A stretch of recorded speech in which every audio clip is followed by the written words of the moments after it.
This is the E-commerce Edge podcast with your host, Jason Greenwood.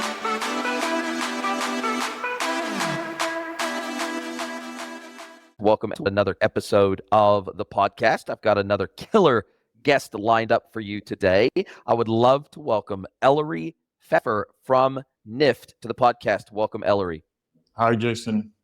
Thank you so much. It's so cool to have you along for the ride today. And you've got some very interesting retail / e-com / digital platform technology that really is, it's at least as far as I can tell, in all transparency, I've never used Nift before, but from what I can tell, it's a very unique approach to digital gifting, and it creates opportunities for retail brands to get their brands in front of more customers through your network of software vendors who are using the Nift platform to provide gifts to their customers. But before we get into the detail of that, how the heck did you even come to be in this game?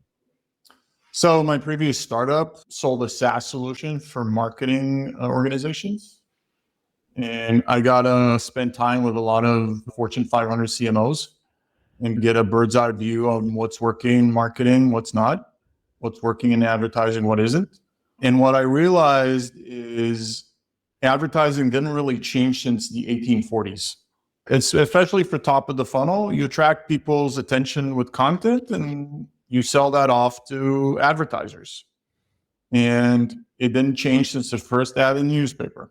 And what people have been using technology for is to get more and more consumer engagement.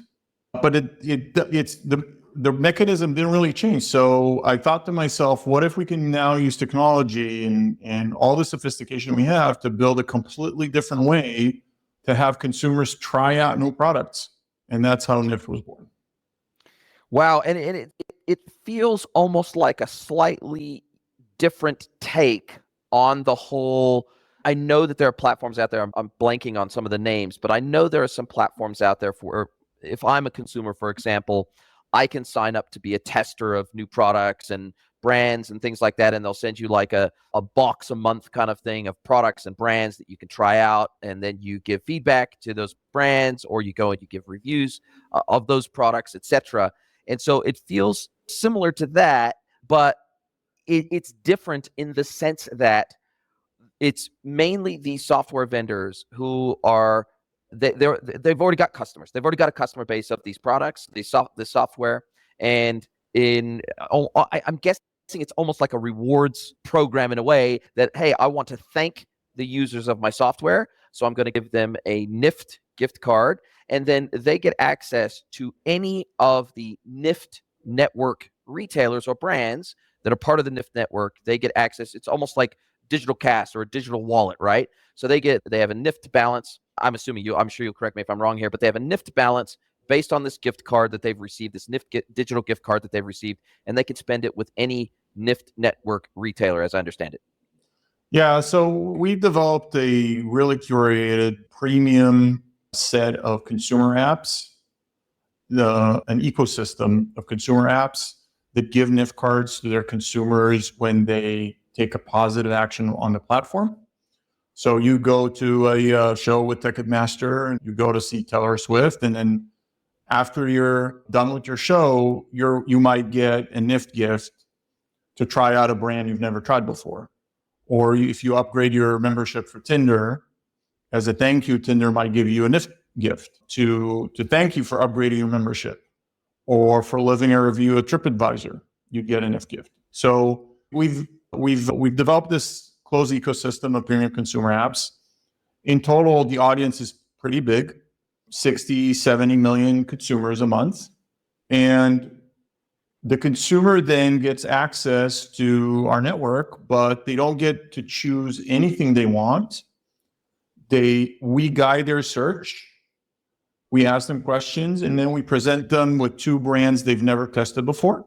And so this is a way for the consumer to discover a new brand with not a lot of work. All these review sites where you get you have to do a lot of work to make a choice is exactly the problem, right? So as a consumer, we're interested in a lot of things, but we're not in the market for a lot of things. And so if you want to get the consumer's attention, it's really hard with today's platforms. And so you get these two options and only two options where you want to spend your $30. And then you get to discover a brand you've never tried before. And if you like it, you're going to be a loyal customer.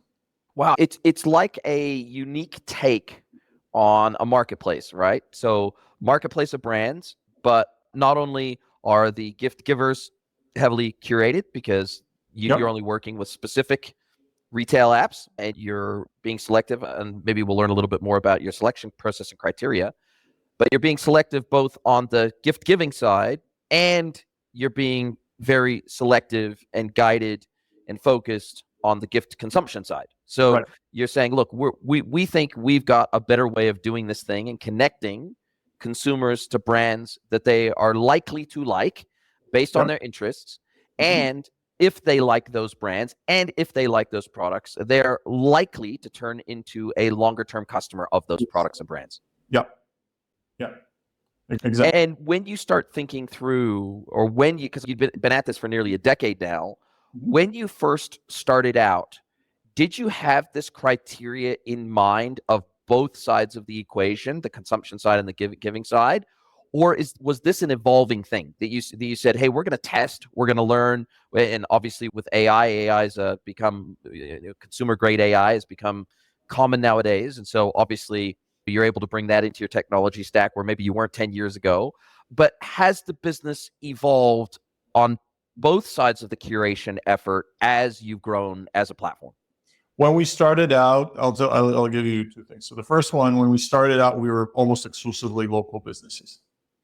So restaurants, massage places, and almost exclusively local to help support the local economy. That grew very quickly and very well until March 18th, 2020, a day that will live in infamy. Yes. Where the closures started and people could not walk up into local businesses anymore.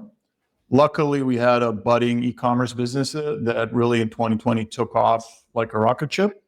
And we knew this mechanism would work for anything. It would work for enterprise. It would work for local. It would work for D2C commerce. It just works for everything. It is a way to discover a new brand. And then from an AI perspective, I know AI is now a buzzword. We've been doing AI since the beginning. We have patents going all the way back to 2015 on this that really go deep into the matching between consumers and what they get to test on a platform. I personally have been doing it for 20 years, and I have, even in my first company, I have patents on that. So AI is at the core of our matching algorithms.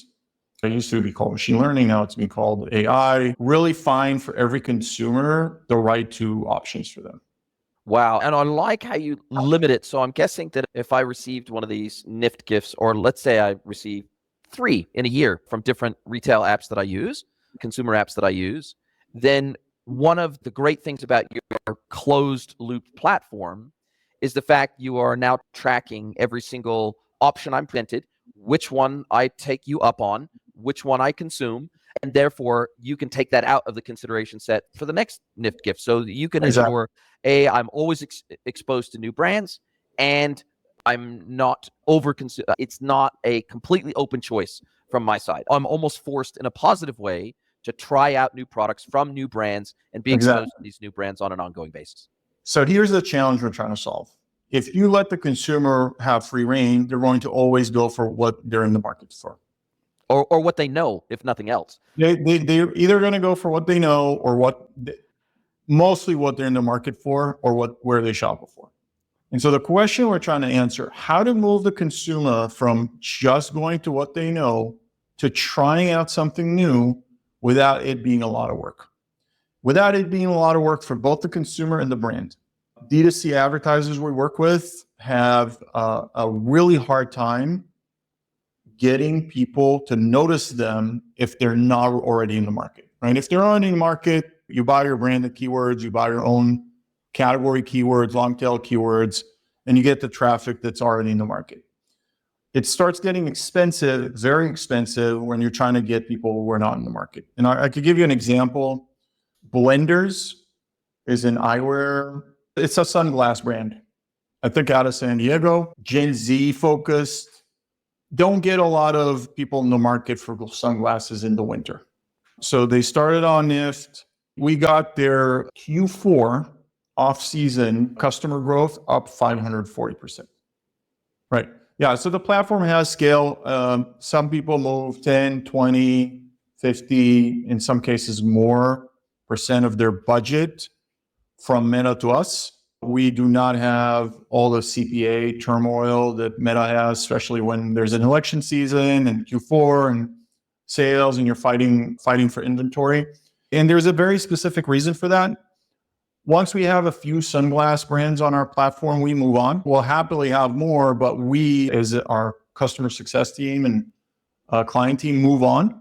So in other words, you're not going to go out and seek more. Somebody can approach you, but you're not going to go out and seek more. Once you've got some 1, 2, 3 established players in a category, then you're going to move on to categories where you don't necessarily have retailers or brands working in that space. If we have Gen Z sunglasses, we have Gen X sunglasses, and it works for us and works for them, we're done reaching out. And then we move on to provide more value to the consumer on stuff they might be interested in, rather than going deep in every category. And so the competition for your specific category is not as fierce as it is in Meta. And you're not finding everybody else. The people who lean into our platform find a lot of success. We have a significant number of people who move their entire Meta budget to us. Wow, their entire Meta budget. Yes. Jeez, that's phenomenal. And I'm so how do you make your money? And the flip side of that question is, how do these brands pay you? How do they engage with you? So let's say you aren't aware of this brand. They reach out to you and say, hey, Nift, we'd love to work with you. We'd love to put our brand on your radar, your customers' radar. Where do you start from there? I'm guessing you do some deep dive discovery with them. You do some sort of white glove onboarding process or something like that with them. How does that process look from a brand side perspective? We do. And we'll tell brands right off the bat if we don't think it's going to work. We don't want to waste their time and our time. And when we do think it's going to work and it has a good chance of working, we're going to lean in. And the way the payment works is exactly the way we want to think about it is exactly the way you think for Meta or for Google, for any other brand. You have your whatever goal it is, ROAS, CPA, you back into a cost per click for us and a gift for the consumer. And the combination of both of those is going to be cheaper than the other top of the funnel options. The consumer gets to use their Nift on the brand site, either through a code or whatever else we want to set up. It's very simple. And then the brand pays us a CPC, but we do try to hit either their ROAS or CPA or LTV goals and bid to that. And that's basically it. And then we pay a traffic acquisition cost to Ticketmaster or whoever else that gave the Nift. So on top of getting the benefit of delighting their customers and pushing whatever business metric they have, more reviews, repeat purchases, less churn, they also get a check. So everybody wins. So the consumer gets to try something with low to no cost. Brands get to acquire a significant volume of first-time customers. Partner gets to thank their consumer. It's just winning all around. But just to clarify, if I'm Ticketmaster and I choose to give a $50 Nift, it's all funded out of the acquisition cost of brand wants. Let's say they have an acquisition target, CPA. Let's simplify it, CPA target. Some brands like clothing and apparel and others have a really strict ROAS target, but let's just simplify it and say, I have a $60 CPA target on Meta. What you're going to do is you're going to take that $60, give some of it as a gift in the form of a gift to the consumer. Let's say $30. I'm going to give that to the consumer, can come to my site, spend $30 on anything, or spend $30 on specific bundles, or spend $30 or whatever the brand wants. And then on top of that, they're going to give Nift a C cost per click. When they back into a CPA from that cost per click, it's probably going to cost them $15 to $20 on top of that $30. So all in all, it's going to cost them less to be on Nift than everywhere else. And if I was Ticketmaster and it's not actually costing me anything, and effectively I'm actually getting a rev share out of effectively advertising to my customer base, but it makes me look good to Yep. my customers because it looks like I'm rewarding them for being a customer of mine. You are rewarding them. You are rewarding them. The value mostly goes to the consumer. So that $60 that used to go to Meta, yes, now mostly goes to the consumer. yes. So it is a gift, and we have a lot of brands that are very good and have high lifetime value, and can wrap their hands around their lifetime value, that give the first kind of taste of their brand for completely free.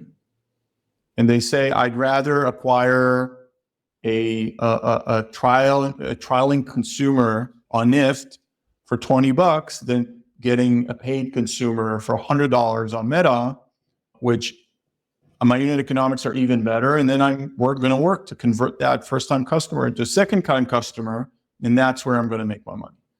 We do not dictate how to do it. People can, especially for apparel and clothing, where a lot of lifetime value analysis is challenging, and you really need to make money on that first sale, perfectly fine. We can target whatever ROAS the customer, 2 to 3 ROAS is what we see, 2 to 3x ROAS is what we see with apparel as targets, and that's what we're going to target. But the system is very flexible to test whatever you want. And I'm guessing, well, two things. One is a question, one is an assumption. I'm sure you'll correct me on both. The first one is, if I'm Ticketmaster, say, for example, Yep. why wouldn't I want to reward everybody that engaged with my app in some way? What would I be selective about that? But I guess you're probably going to tell me, Jason, what those apps is they want to reward very specific behaviors that they want to encourage their users to take. And so therefore, they don't just reward everybody, they reward specific behaviors that, for example, are going to increase their CLV of using that app or whatever it might be. They want to reward specific behaviors, so that they're being selective about how they do it. And then two, do most of the brands that you work with on the other side, the supply side, do they then say, hey, look. Listen, I don't know if it's me or you, but you're breaking up. Okay, sure. I don't know if it's my side. Anyways, are we back? Yep. Great. Oh, we'll delete all that out. So I don't know if you heard the question. Two questions. The first one is, I'm guessing that the retail or curated list of apps, consumer apps, they're selective in who they send to make sure that they're incenting the right behavior as opposed to incenting all behavior and interaction. Yep. And then two, most of the brands that you work with, do they put a cap on like how many of these coupons can be sent out or gift cards can be sent out? Or do they say, hey, look, as long as you hit a certain ROAS target, you can send out as many as you like? That's what they say. We have a budget that we work towards, but basically every time our traffic increases, and we've been doubling every year now for 3 or 4 years, just back up the truck. Because they know our consumer, as you scale, it doesn't hurt your unit economics. Like in other platforms, it doesn't hurt your LTV. In fact, the bigger our platform becomes, the better the consumer matches. So we find better consumers for you. So you actually get better unit economics over time and better consumers. And so everybody's basically just back up the truck. We'll tell us what you need. We'll move the money to you. Makes sense. And well, there's two benefits to this, I suppose, for the brand. The first one is that I'm guessing that most of the time the gift card isn't going to cover 100% of the purchase. It might cover 20% or 25% of the purchase or whatever, but they still have to stump up some cash to execute the transaction. Yep. If the AOV is $60 and they're getting a $20 gift certificate or whatever it is, a gift voucher, then they're going to have to stump that up and they're going to have to top that up with $40 or whatever it is. So they're still putting some money on the line. So the retailer is probably still making some money on that first transaction, or at least breaking even that transaction, I'm guessing.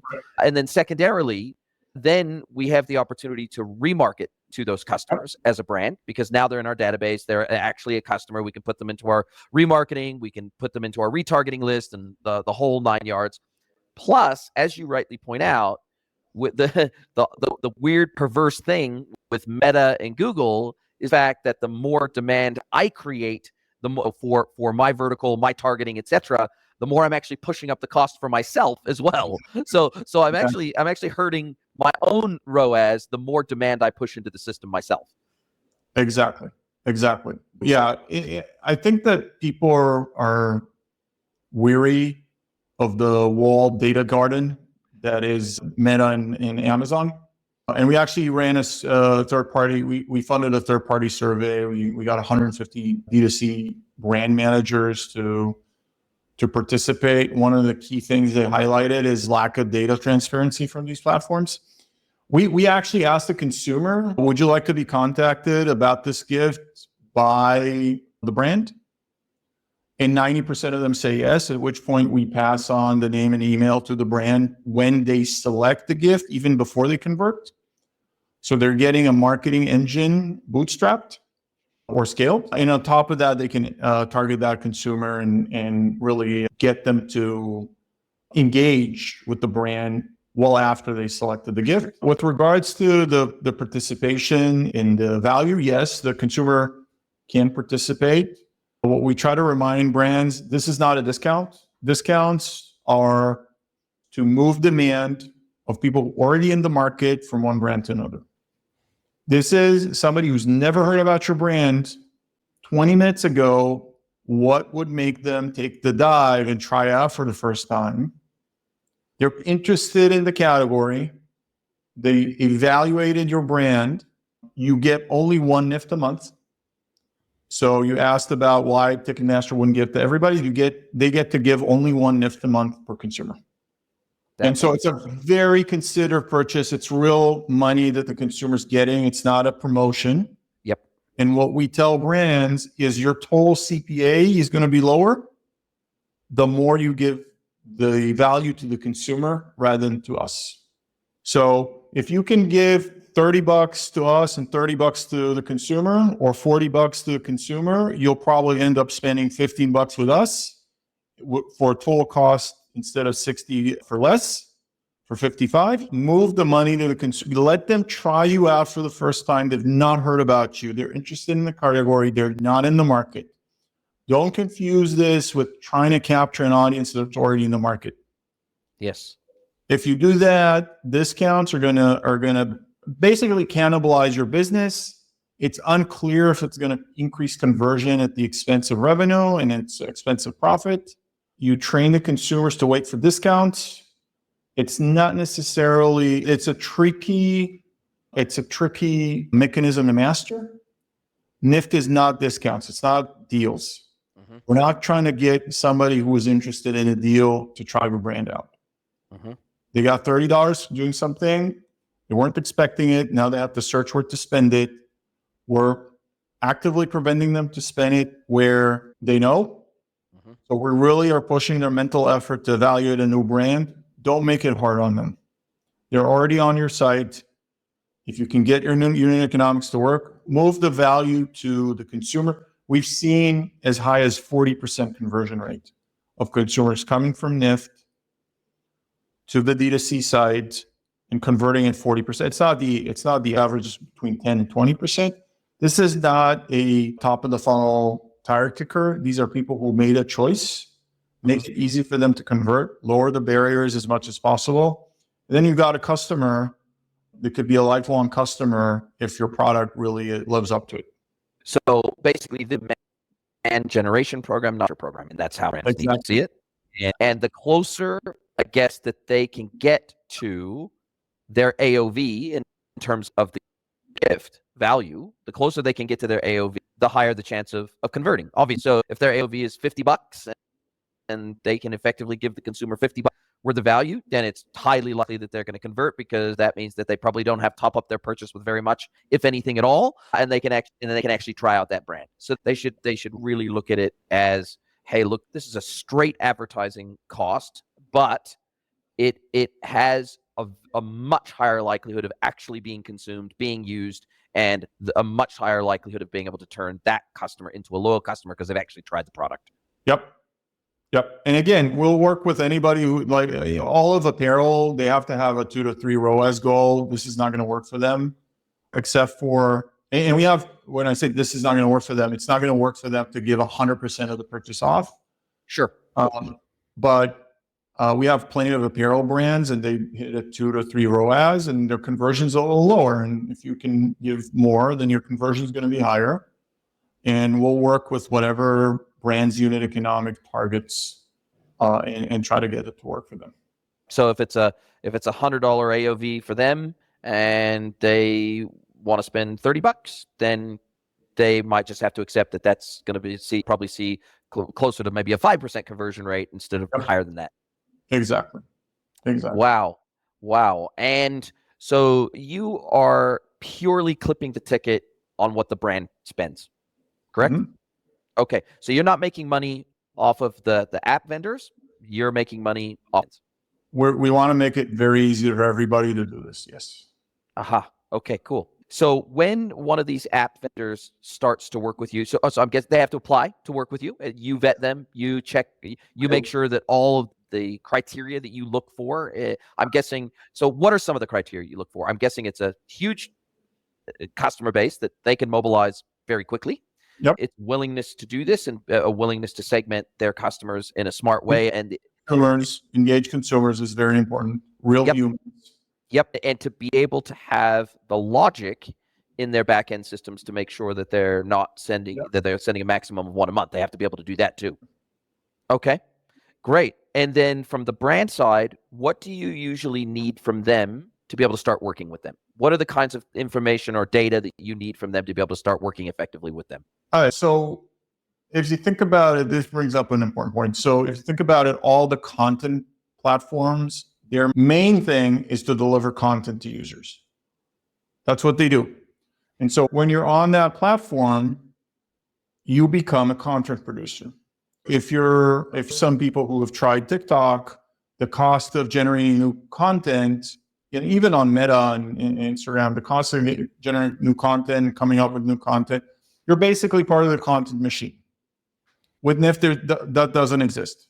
So we can have, certainly we promote A/B testing and so forth, but basically you can have a single gift on the platform for 3 years with the same creative and not change it. Marketers typically don't need to involve their creative departments to test and even scale with Nift. We'll help them do that. Very easy to try. We are as motivated as they are to get it to work. And if it doesn't work, sometimes we'll call it first. We don't want to spend anybody's money.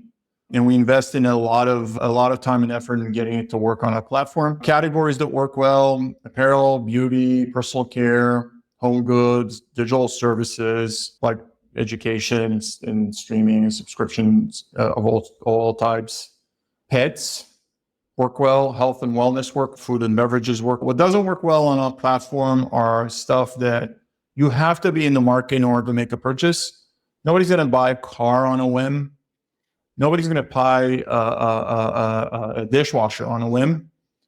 But, or a sofa like on a whim, right? But a sofa vendor that wants to get engaged with the consumer, here's a few sofa cushions for you. Now they're part of the mix, the marketing mix for that sofa vendor. Guess what happens when that person wants to buy a sofa? They're top of mind. Yeah, your new consideration set, especially if they like the cushions. So those are the categories that work well. What we need is, we don't need a lot. We just need for the brands to understand this is not a discount. This is not trying to capture existing demand, and lean into the gift for the consumer. Start slow. We'll know in a couple of weeks what the funnel is. If there's a lifetime value component, we'll typically know in about 6 weeks, once there's a renewal or an unsubscription moment, and then immediately scale. So we have a wine brand that got to 25% of their new customer acquisition, a brand called Wine Insiders, within 3 months. So from 0 to 25% of the customer acquisition, 3 months. There's a bunch of other case studies on our site for anybody who's interested. Wow, that's phenomenal. From 0 to 25% of total acquisition as a channel is in literally months is crazy good. So that's phenomenal. Yeah. And is there anything that your customers, your brand customers, are asking you to do today that you don't yet do, that is on your radar over the next 12, 18 months? Hey, we don't do this today, but in the next 12, 18 months, we will or we want to. Yeah, so one big thing is bidding to lifetime value. That's we're rolling out right now.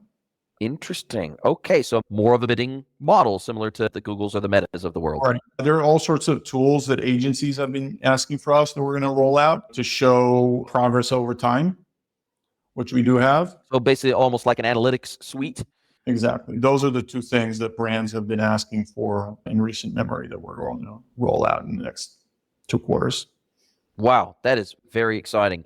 And if people want to get a hold of you and learn more about Nift, I'll drop a link to your LinkedIn profile as well as the Nift website in the show notes. But other than that, how do you, if a brand, or for that matter, if I've got a successful consumer app out there, and for whatever reason I don't yet know about Nift, or I don't know that it exists, or your team hasn't reached out to me yet, how are these, both app side and brand side, how are they best to get a hold of you? Have a chat about that. No, just go on our site and book a call with our either partner consulting team or our brand consulting team, and they'll help you get set up, and they'll save a lot of the thinking for you because they'll do an analysis. And we actually say, we don't say yes to everybody.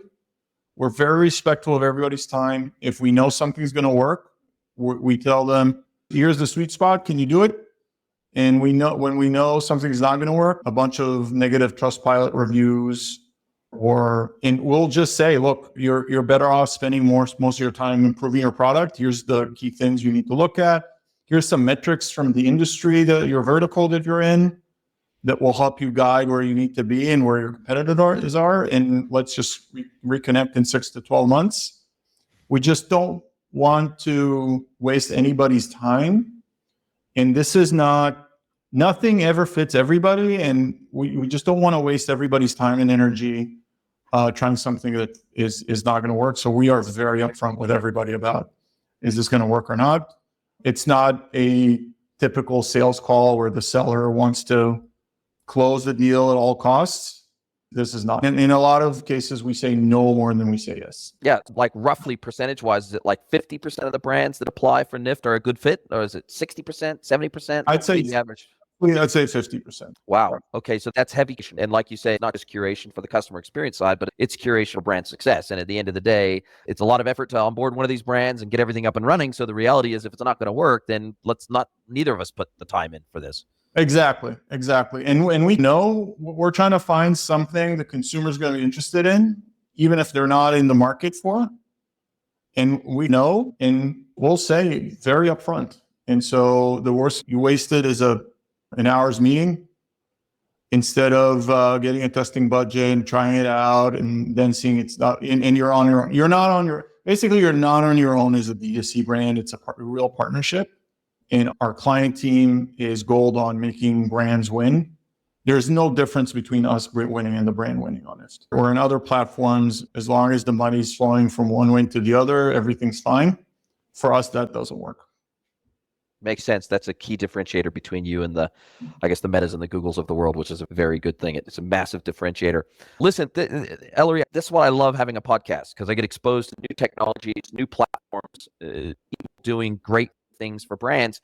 And I think the great thing about Nift, from my perspective, probably the most standout, is that most brands, from a demand generation perspective, maybe not a demand capture perspective, from a demand generation perspective, they're running out of ideas. And so a lot of brands feel like they're completely stuck. They feel like they've got a gun to their head by Meta. They've got a gun to their head by Google, that they don't see a way out of the sky high and rising CAC trap. They just don't see it. They don't have a pathway out of this. Mm-hmm. And I've had locally on the podcast, which works heavily with D2C brands and manufacturers, and they're doing great work and being able to connect a brand with their retailers and driving retail traffic into stores. You're helping to drive new traffic and new brand exposure, top of funnel brand exposure for these brands. And look, we need more solutions like yours, not less. And so I think you're doing a great thing for the brands out there that just feel totally stuck in this current ad ecosystem that feels like they're on a treadmill and they want to get off in many respects. And so it feels like this is an off-ramp for some of these brands to try something completely new and novel. And so kudos to you for bringing that to market and really developing and evolving this over the last decade. I'm always going to put people like you up on a pedestal for doing that, because I think it's really important. Look, I don't have anything against Amazon. I don't have anything Meta. I don't have anything against Google. They've all been able to become develop monopolies in their respective space because they were good. So I'm not gonna shoot them down for that, but we need more alternatives to that, not less. And so I think that's a really good thing that you're bringing to the market. Now, as we come down to the end of our time together, this is where I get to flip the script. I get to hand the microphone over to you, let you ask me one question, any question you like, can be personal or professional. So, Mr. Elery PFEFFER from Nift, what is your question for me today? So what makes you passionate about the future? What is the one thing that you look forward to that makes you passionate about the future? I look forward to many things. I'm a generally glass half full kind of guy. I'm generally a pretty positive guy. And look, I've been in this e-com game for 24 years, and I still am just as excited to get up and do what I do every day as I was. So I think I found my home, that's for sure. But as in my consulting services, and I've worked brand side, I've worked in and built agencies, and now I'm an independent consultant. And as I have continued to niche down harder and harder into the B2B e-commerce space over the last couple of years, I am seeing very similar things happening in the B2B e-commerce space that I saw happening in the B2C and D2C space a decade ago. And so there's extreme immaturity in the B2B e-commerce space. Most B2B brands still don't do e-commerce. Maybe they do EDI, maybe they do punch out, but they don't. The vast majority, over 60%, do not offer a self-service e-commerce option for their customers at all, because it's still led by field sales reps and et cetera. And so I am so incredibly bullish over the next decade on B2B e-commerce, and I am super stoked to be part of that ecosystem. I'm going to be speaking at B2B Online in Florida come November. This will be my first B2B online conference I'll be speaking at, and I'm seeing a groundswell of recognition coming to the B2B world that started at the beginning of COVID, when sales reps could no longer go out and meet their customers face to face. A lot of brands started to get religion at the beginning of COVID. Geez, we better start establishing just some digital routes to market. If we can't go and see people anymore, we have to establish some digital routes to market. And I'm seeing more and more B2B brands starting to get religion around e-commerce, and it is really inspiring for me to watch. And it's a part of the industry that I'm super excited to be a part of now. Listen, this has been a fabulous conversation. I really appreciate it, and I can't wait to speak to you again soon. Are you a B2B or D2C e-commerce merchant? Then head over to greenwoodconsulting.net to learn how we can help you scale your business.